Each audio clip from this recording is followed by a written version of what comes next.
do want to get to this Notre Dame Ohio State game. Line is still at 8, 45.5. 5:30 Monday evening on ESPN. And I've been telling you, I've been looking at this matchup and looking and trying to find a way to pick Notre Dame to win this game. And I just have not been able to do it. And when I look at these matchups, I am somebody that believes position for position on offense, the skill players, the most important guys, your quarterbacks, your wide receivers, your offensive line. I can't find a skill position that favors Notre Dame. It's certainly not wide receiver. It's certainly not running back. And it's absolutely not quarterback. It is not defensive ends. And it is not the secondary. And that's the problem I'm having. I'm going to get into one particular matchup here in a moment. But help me understand if you're a Notre Dame fan, and I know Notre Dame fans have been in the comments section the last week telling me that I'm a hater and telling me that I choose violence. Yesterday, this guy Ken telling me I choose violence and that I am just living in an unhappy world and I can't have nice things. Hey, all that might be true, but you still can't find me a matchup in this game that favors Notre Dame.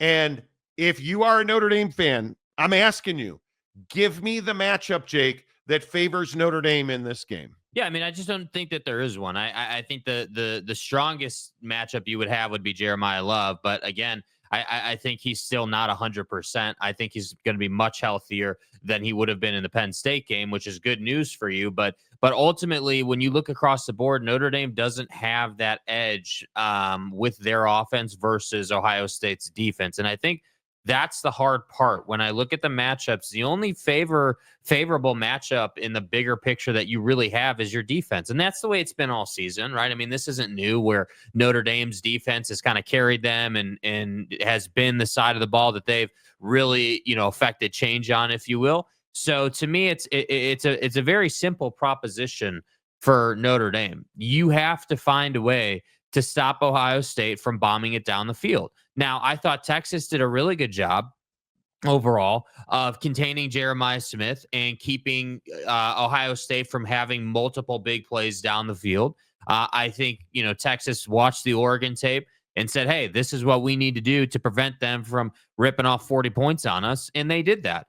The problem is that Ohio State still almost scored 30 points on you. And that's where, for Notre Dame, I sit here and I say, okay, well, if your offense is struggling, that means that Ohio State's going to have the ball more. If we learned anything from the Penn State game, it's that Riley Leonard squeezes early in the game. They typically go 3 and out a couple of times in the beginning of games. And then at some point, they'll find one play here, one play there that kind of slingshots the offense into a nice momentum, a nice groove, and then they can kind of find their way down the field. The problem is that Jeremiah Love, in his current condition, is not going to outrun the Jack Sawyers of the world. And your offensive line at Notre Dame is also subpar. So you're not going to find yourself in a position where you're able to dominate the defensive line of Ohio State to give Jeremiah Love more opportunities. So, then I look at the wide receiver room and I'm like, all right, well, what about Greathouse? What about these guys? What about your tight end? What can you do there? Well, it's going to come down to scheme because neither of those two guys are going to outrun anybody. So ultimately, this is Marcus Freeman coming up with something that will expose Ohio State's defense. That's the only way that you will score or have an opportunity to win this game, because there's just not anything on paper that says Notre Dame will be even 10 points close to Ohio State in this game. And that's what I really struggle with. Like on yesterday's show when we've got all these guys saying, oh, well, you guys just hate Notre Dame and you won't give Riley Leonard credit. And what about Jeremiah Love? And what about all these different factors? And I'm just sitting here saying, okay, cool. If you want to tell yourself that Riley Leonard's a great quarterback, fine. Yeah. But there's nothing that says he is. There's nothing that says Notre Dame is going to win this game. Let me terrify you. Look, these are Riley Leonard's season-long stats. When he's kept clean in the pocket, nobody at his feet, Nobody hitting him. His passing grade is 37th in the FBS. But I want you to go down to that not blitzed one at the very bottom here. Now, if you didn't bring a change of underwear, Notre Dame fans, you probably shouldn't read this stat. When he's not blitzed, his passer rating is 63.7. That's 115th in all of the FBS. Now, why do I show you these terrorizing, just frightening Riley Leonard numbers? Anybody want to guess who blitzes the least among the FBS? One of the least blitzing defenses in all of college football. Go ahead and take I know it's impossible to come up with the answer. Yeah, let me take a second here and really think about, well, could it be Texas? Could it be Indiana, Georgia, Indiana? No. Ole Miss? Ole Miss? Not No, Ole Miss. not Ole Miss. Okay. Which defense blitzes almost as least as anybody? Georgia, not Texas, no. not any of the SEC guys. Oh, snap. Could it be Ohio State? Ohio State. Friends, Ohio State right here. Well, that's probably the right way to do it. Ohio State is one of the teams that blitzes least. And why is that? Because their four-man pass rush gets home. Well, Monty, if he's not being blitzed, he's going to complete a higher percentage. No, that's actually not true. And here's the worst part about it. Look at his under pressure number. So let me get this right. You don't blitz, but yet you're one of the leading pass rushes when you send 4 in all of college football, Ohio State. When Riley Leonard is under pressure, he's 125th in passing. So they don't blitz, which is when Riley Leonard thrives.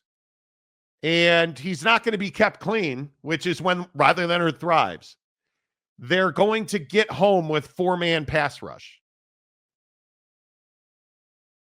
And so, again, I ask you, Notre Dame fans, I ask you, how do you feel good about this matchup? Because I haven't found a way to do that yet. And I'm a big believer that individual matchups, man for man, and you look at some of these. These numbers. The Buckeyes defense allows 3.9 yards per carry. Okay, so if you're the Buckeyes defense and you're looking at playing the Notre Dame offense, what are the hallmarks of Notre Dame's offense? Well, the hallmarks are the tight end's pretty involved, so you got to keep an eye on him, and Jeremiah Love. And if you allow it, Riley Leonard will run for some chunk plays. So if Ohio State doesn't blitz all that often, has the secondary, the cornerbacks and the safeties to play man coverage for the most part, what does that mean? Oh, I know what it means. It means that your linebackers for Ohio State, who are already incredibly fast and talented, just need to sit 8 yards behind the line of scrimmage and read the play. And they're going to be just fine. And that's the hard part. I don't understand. And I would love to hear from you guys in the comments section on this. What is the strategy if you're Riley Leonard and Marcus Freeman? What is the way that you're going to, expose this Ohio State defense? Because it would be different, and I would feel differently if Riley Leonard was a great thrower of the deep ball. If you had a passing attack that could get 40 yards down the field in a reasonable amount of time, but you don't. So I don't understand. Are you just going to play, as I saw all over our comments yesterday, West Coast principles, where you're going to throw it into the flat and run a bunch of screens? Is that the idea? And here's the other thing that I think a lot of Notre Dame fans are living and dying on. Well, we are a dominant rushing offense. And I said this on Monday, and everybody lost their minds. So I'm going to repeat this. If you take out Jeremiah Love's 100-yard touchdown or 98-yard touchdown run, you remember that? Do you understand that for the rest of the college football playoff, outside of that 98-yard touchdown run, The dominant rushing offense at Notre Dame has averaged 3.3 yards a carry. Take out the 98-yard touchdown run against Georgia, I believe it was. 3.3 yards a carry. There's not a matchup that favors Notre Dame here, and I want it to. And the bigger issue is if they're going to get home, and I think all of us Notre Dame fans recognize this offensive line that we're going to run out there is not ideal. It's not even your ones for the most part. You've had injuries all over the place. And I think that when you look at some of these numbers and you start looking at the most talented roster in college football is Ohio State. And you start understanding that guys like Sawyer, guys like Caleb Downs, if Notre Dame starts, and I think it's probably 4 yards a carry is the number. If Notre Dame averages 4 yards a carry on their first 2 drives, what is the reaction likely to be from Ohio State? You're going to bring Caleb Downs into the box. Yeah. So you're not going to send 4. You're going to probably send 4 and have a run spy. And you're going to have Riley Leonard stand in the pocket and throw the football. Mm-hmm. And I just don't, I that's what I don't know. Well, and I think, if you, when we talk about, hey, they're going to load the box up, try to stop the run, and Riley Leonard's going to have to overcome that through the passing game. That has, when I watched the Vikings-Rams game, Matthew Stafford was doing that with regularity, with consistency. And the reason I bring that up is because if you look at who Matthew Stafford is as a quarterback versus who Riley Leonard is currently, what do we know Matt to be? Matt's a big arm quarterback who's pass first, only runs when he has to, and understands where the pressure's coming from, where his best, exit strategy is, where his first option is to get the ball out. And when I watch Notre Dame, specifically this past week, I don't have a ton of confidence that you're going to come out razor sharp in this game and be totally prepared and understand, okay, well, hey, if they've got 8 guys at the line of scrimmage in a run situation, are we going to be able to audible out to a quick slant or a 5-yard route down the field to essentially, get that 4 or 5-yard play? I don't have a ton of confidence in that. And that's what's hard is like when you talk about finding ways for Notre Dame to win this game, it's not just like talent versus talent or injuries or that side of it. It's hey, well, if they do blitz, where are you gonna go?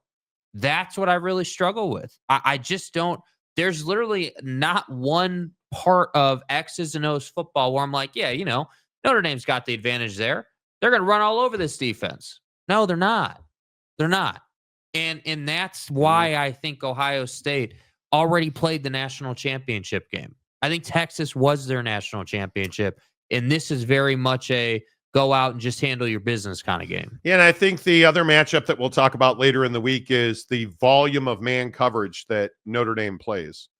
And again, the Notre Dame defense has all season statistically ranked at the top of college football in pass defense. And the issue again becomes, have you seen an offense like Ohio State's? And I don't think you have. And Notre Dame at no point this season has faced a quarterback, the likes of Will Howard, who can throw the ball the way that Will Howard throws the ball. And you combine the wide receivers with the way that you have seen Will Howard perform. My question is, are you going to get the horrendous Drew Aller mistake? Because if you look at the Indiana game, when did that game end? Notre Dame, Indiana, and South Bend. Well, you got a horrible quarterback mistake. A horrible quarterback mistake. You had really a true freshman making his first start for Georgia. And then Drew Aller makes a horrendous quarterback mistake. You're not going to get that with Ohio State. So I don't know. I don't want to wax on about, negativity wise. I still maintain that I think this game is 27-10. I think feels like the right number. I could see Notre Dame scoring 2 touchdowns and a field goal, but I can't make that. I think it's 27-10. Yeah. I think it's 27-10. And I'm sure, we've got people being like, oh, well, Ohio State could turn over too, Monty. Yeah, the difference is they haven't. That's the difference is Will Howard hasn't and has looked extremely sharp and capable and plugged in tune and in rhythm since they came out and beat the hell out of Oregon. And the Tennessee game had its ups and downs, but you ultimately controlled them and handled that game. But the Oregon game is really where this team kind of went to another level. And I just think that Notre Dame is the classic sports situation where you're going to have people who are, eternal optimists. They're always going to be positive. They're always going to say, oh, well, Riley Leonard's this, and I got stats for you there. And yeah. Okay, cool, man. But all I'm telling you is when I watch a football game, when we're sitting in a sports book in Vegas watching this game last week versus Penn State, and you're running all over the place on defense and you look completely lost and not capable, you do that against Ohio State, you're going to be down 17 points easily at the half. That ain't even nothing for Ohio State. So I'm just telling you, it's different this week. Where are you at score-wise? Yeah, I think Ohio State's got 30 points in this game. And the only reason I say that is because it is a national championship game, and there won't be any letting up. Like, you're not going to get, hey, we're up, 27-10 with 5 minutes left. Let's just run the ball. They're going to continue to push the ball down the field. And I think that it will go over. For Ohio State, I do think they wind up at 31 points, 34 points, something like that. Ooh. That would be a humiliating loss. That would be Alabama all over again. Mm-hmm. So well, okay. Let's see where you go. That would be bad. The real Pete Forte, a member of the show for 14 months. Nice. The pro rata he deserves. I saw everybody getting excited about the story that we told you 5-6 months ago now that Texas State will be joining your beloved in the Pac-12. Texas State. That's exciting. Mike Smith, hit the like button right meow. Meow. Mike, are you a cat guy? Are you a cat guy? I think he is. Is there a cat hiding in your beard right now? I think there could be. Mike, always good to see you. Yes, please hit the like button. Welcome to the nightmare. Good morning, guys. Happy 21 times a month day. Okay. They say if you want a healthy prostate 21 times a month, you got to empty the chamber 21 times a month. Yeah, man. 21. And I say amen to that, my friends. Amen to that. YouTube user says, Monty, you've dug in deep on Ohio State. I don't know that I've dug in deep. Next Tuesday's show might be the biggest mea culpa of all time. Why? But again, Dude. I just will continue to ask you, what matchup in this game favors Notre Dame? Why is it us digging in on Ohio State if we think Ohio State's going to win the game? That doesn't make us Ohio State fans. I'm looking at this game. He's looking at this game, and we can't find a way where Notre Dame's got an advantage. Yeah. Like, I just don't understand why. I don't understand why that's so uncouth or not good to say. Yep. Brandon Sanders, good morning to you. Stymie, good morning to you. 14-1 versus narratives. How are you 14-1? What narratives are you 14-1? Yeah, against? What narratives? And we've talked about this as well. Notre Dame played a very light schedule where they basically traveled never. I don't think didn't they play every single game at home this year? Pretty sure they did. I could be wrong. I'd have to go back and check. But there is no narrative. And I know my fellow Notre Dame Fighting Irish fans love to be victims. You are Catholic, so I get it. But there are no narratives. There is no the world rooting against Notre Dame. Well, that's exactly what that comment is. Us against the world. That doesn't exist. That does not exist. DK for $5. I think Ohio State will win the game by 10, but I do really hope that Notre Dame pulls it off. I want Notre Dame to win. Yeah. But again, as a Chicago sports fan, okay, no music, I guess. Oh, you want music? No, now Okay. now I'm not going to allow you to play it. Well, I didn't want to be an a-hole As about a it. since when do you not want to be? Well, okay, turn it back up. Let's go. Anyway, I understand Notre Dame's limitations. I just don't think that there's a way they can win the game. I don't see a matchup. I truly do not. I just don't. Maury Alvarez, Notre Dame has God on their side. So they're going to win. Okay. Kev MC, Chicago flying Mike McCarthy first class on Spirit Airlines. I've heard that. Yeah. I've heard that. Yeah. But, UW fan James, good morning. Jimster. The Bears, Mike McCarthy equals Super Bowl. We're going to talk about that coming up in about 10 minutes. Because this Jarrah scenario that the Dallas media is putting out. Good Lord. Ryan Willie, OSU by 21. See, I have a hard time with that kind of game because Notre Dame's defense is really okay. So top-notch. if let's say they score 30, yeah, you're saying Notre Dame's going to score 17 points, maybe less than 20, more than 10. Okay, we'll see. Maury Alvarez, Monty choosing violence against his own team. Maybe you should be evaluated for self-harm. Dude, I wish Notre Dame would win. I want my Irish to win. But I'm a realist. I'm very much about taking out the emotion and analyzing a game. And I can't find those Riley Leonard stats. Yeah. It's awfully difficult, man. Mm-hmm. James, Notre Dame's D-line versus Ohio State's O-line. That goes to Ohio State. Yeah. That said, Buckeyes by 14. Notre Dame's defensive line is rotational. And I think when you look at, even with the injuries that Ohio State has up front, you look at the injuries Ohio State has up front, and there's not a lot of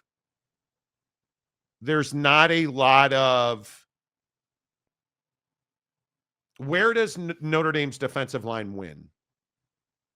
Well, you win with speed outside, and you create a cap on the pocket, right? Because Notre Dame's been very good at holding pocket integrity. They've been very good. They haven't collapsed. They haven't been over aggressive. They lose their edge sometimes, but they essentially have said, okay, you're going to have to escape deep and then run up the sideline. Right. That's basically what Notre Dame's allowed quarterbacks to do. And it works. It is the right way to go about it with this defense.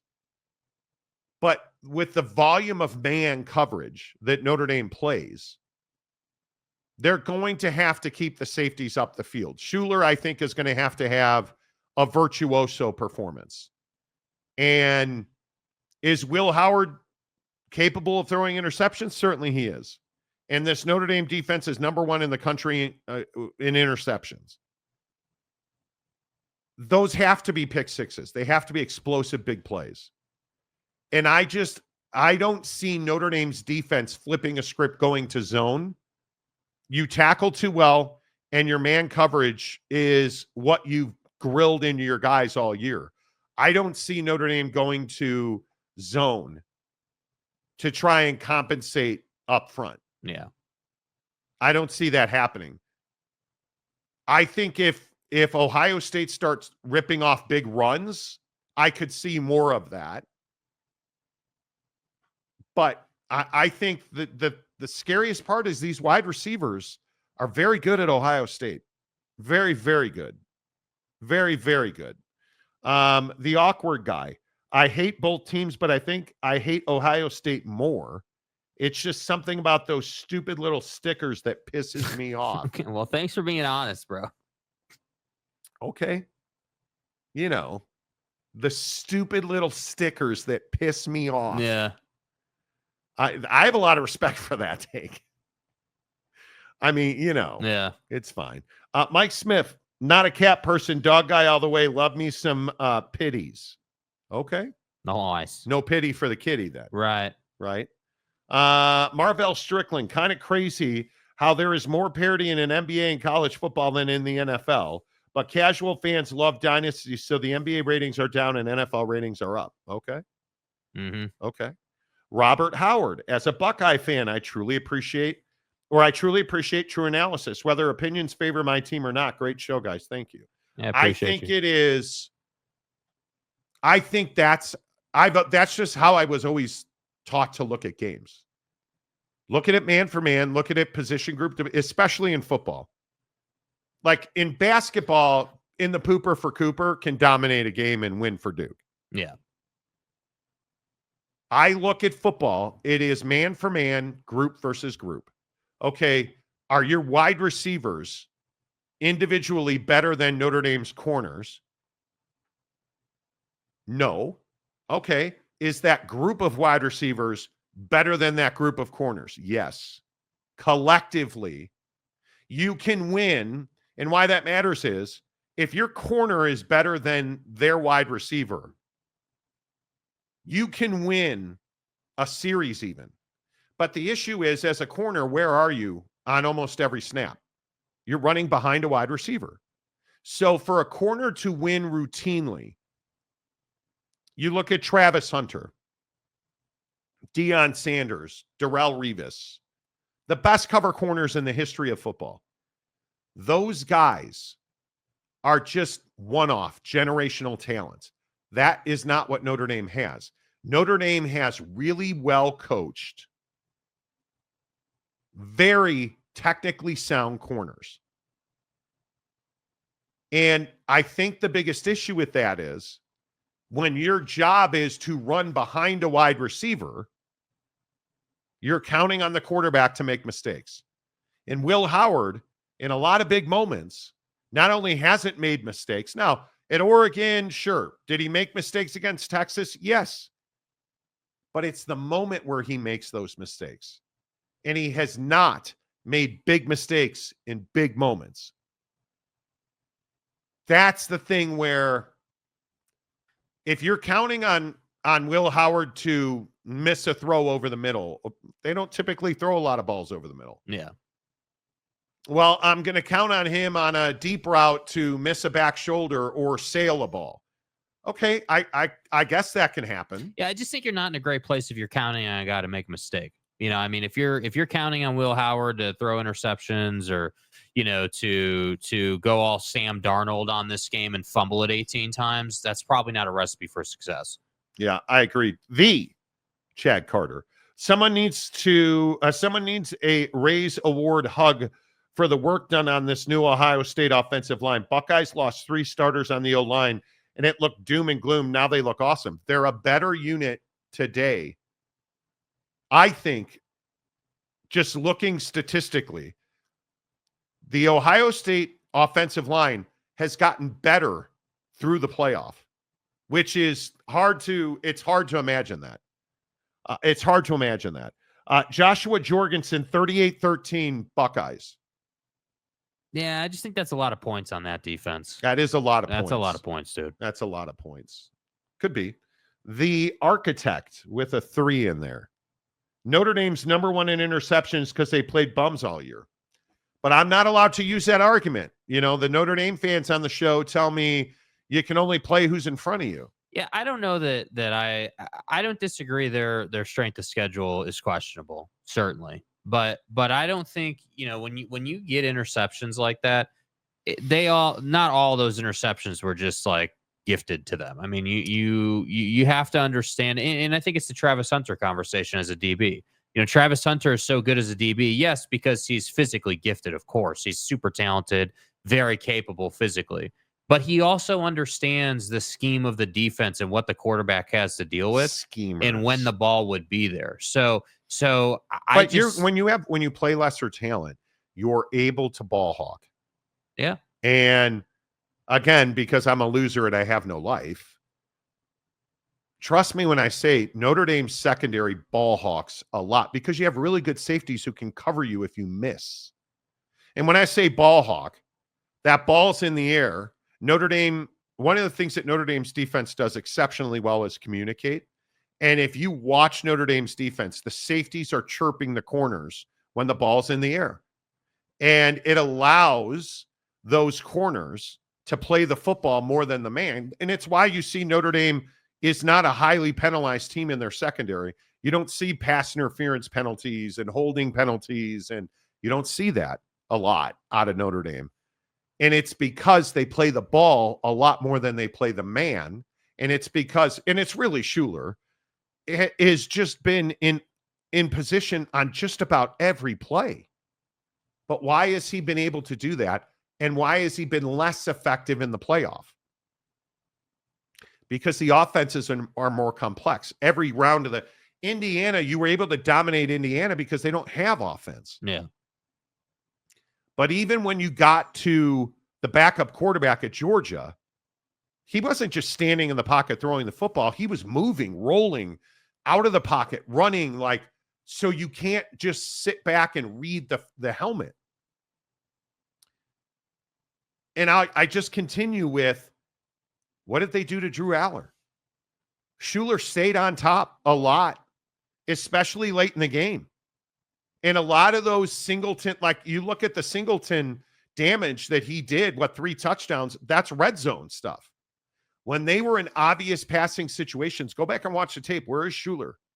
They're not pressing at the line of scrimmage. Schuler's on top. They're man over their shells that they play with their safeties at Notre Dame. They have not run into a prolific passing quarterback. And you have that now. And I'm just curious, are you going to be able to sit back there and ball hawk against Ohio State when you have Judkins and Henderson pounding the football? And I don't think you're going to be able to do that. I think you're going to have to, the safeties are going to have to come down because the big plays that you're getting out of that running back slot for Ohio State, you cannot have that if you have any chance of winning this game. Yeah, I just don't think that you can afford to bring the safety down when Jeremiah Smith is out there running the way he runs. I think that you're asking for trouble doing that. And I think you're exactly right. You're going to be in a hell of a situation if you can't stop the run. And it's why you saw the domination of Drew Aller by Notre Dame's defense. I mean, and again, I say go back and watch the tape. Notre Dame's defense dominated Drew Aller. Yeah, well, because you don't have to respect his arm. And everyone says he's a big arm quarterback and some prolific passer, but he's not. And that's why the backs were so important for Penn State. But you're not going to beat Notre Dame running the football for a living. You're just not going to do that. Even with Mills out, you're not going to be able to do that to Notre Dame.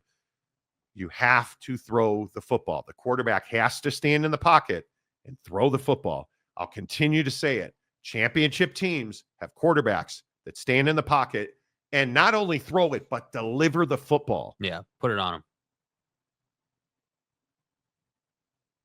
Will Howard can do that. Riley Leonard cannot. It will ultimately be the difference in this game. Yeah, it will. And I don't think it's 38 or whatever the score prediction was. 38-13, Joshua, I think, said. 38, this defense is too good for that. Yeah. But that 13 points, that's pretty close. I'd be real surprised if Notre Dame breaks 14 points. 17 points would be a close game. If Notre Dame scores 17 points, this will be a one-score game in the fourth quarter. And if you're Ohio State, you want nothing to do with that. Yeah. Nothing. Robert Howard, Notre Dame will need to win the turnover battle, muck it up, and shorten the game. And run the football. Yeah, 100%. Burn clock. Run the football. I'm curious. The only scheme that I see that wins is design quarterback runs in passing situations. And even then, because Ohio State just does not blitz at a volume, even then I have a hard time seeing Riley Leonard breaking off those 8 to 10 yard runs that break your back. So we'll see. We'll see. Joshua also says, Ohio State just beat 3 teams in a row, better than Notre Dame to prepare for this game. And I would agree with that. We've talked about this. Yeah. The run that Ohio State is on right now, if they are able to beat Notre Dame, it will be the single greatest run to a college football championship ever. Totally agree. Ever. That you were able to do the things that you did. that you beat Tennessee, and I really think the Oregon game is where this team truly came to life. The belief was stamped in the Oregon win because that game's on the road in a neutral site. Tennessee's at the shoe, colder weather. Okay, we can make excuses. Still beat the hell out of a really good defense. You absolutely owned Oregon. You broke their spirit. And then you did the exact same thing to Texas. You broke their spirit. You broke their back with that Sawyer touchdown. Yeah. You didn't have Texas make a mistake. And this is an important point. Texas didn't make a mistake. You got beat because Ohio State's players were better than your players. Jack Sawyer in that moment was better than your protection and your quarterback. Texas didn't make a mistake. Jack Sawyer made a play. And that's an important distinction because Texas fans want to tell you, oh, it's all on Quinn Ewers. Is that loss on Quinn Ewers? Yeah, he owns some responsibility. Got to get the football out. Certainly. But Sawyer made a play.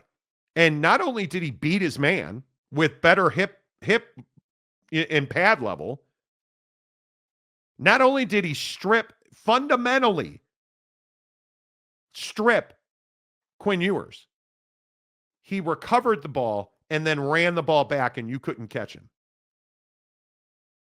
You got beat by Texas, or you got beat by Ohio State. Texas didn't make a mistake. Ohio State made a play. 100%. That is a significant difference. And it's because they're better than you and they don't have to bring 6 or 7 guys to prove it. They bring 4. They blitz as little as anybody in FBS, Ohio State.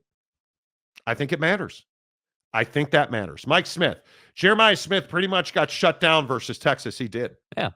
2 guys on him all day. And Pete Kwiatkowski at Texas, the defensive coordinator, I'm telling you, the guy is absolutely a witch. And his defense still was not good enough to beat Ohio State. Yeah. And Travion still had a big play.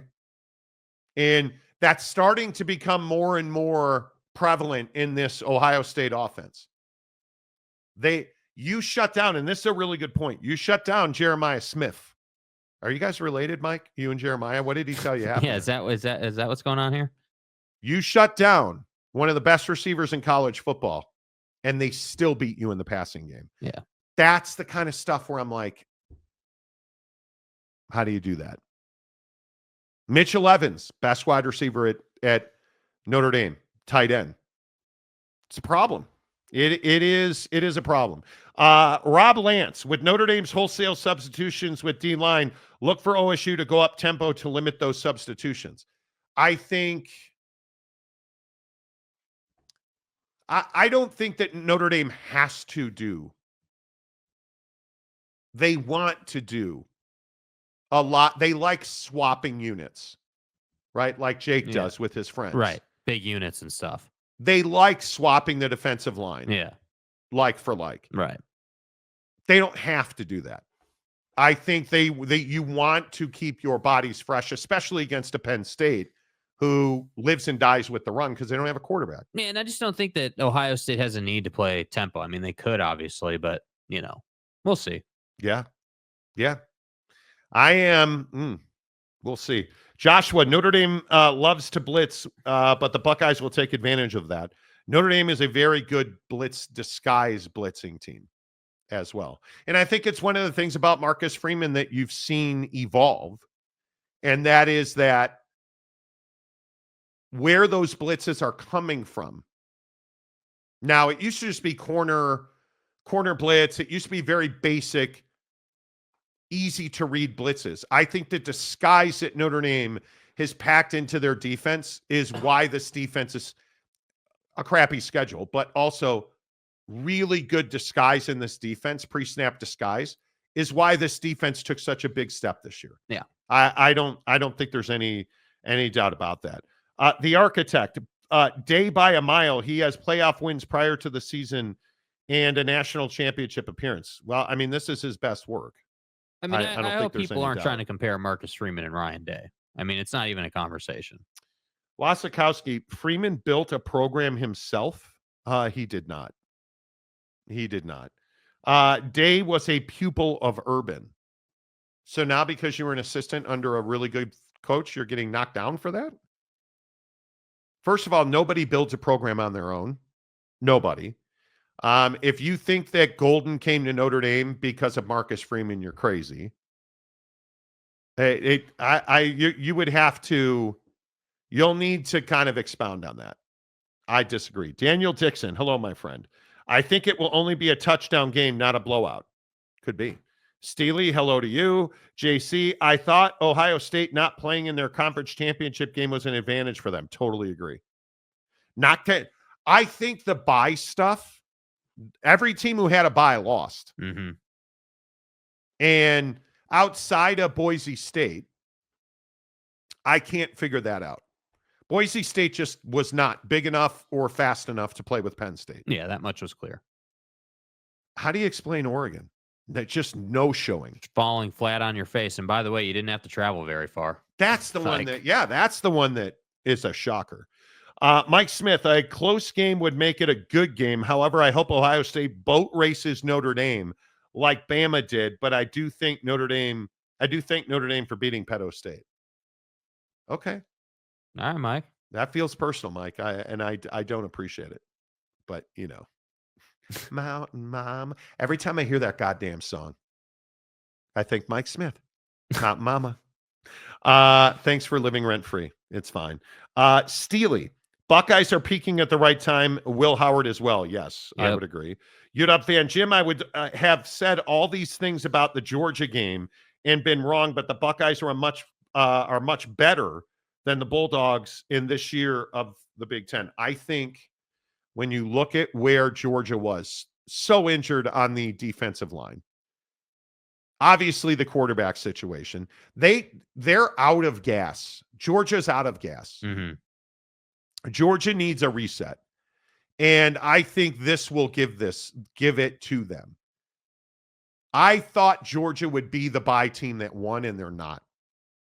And obviously, Georgia just never seemed to be able to get up to full sprint in that game. Yeah, I mean, I would agree. They looked a bit tired. They looked a bit fatigued. They looked kind of just not the typical Georgia dominating physical kind of game. Yeah.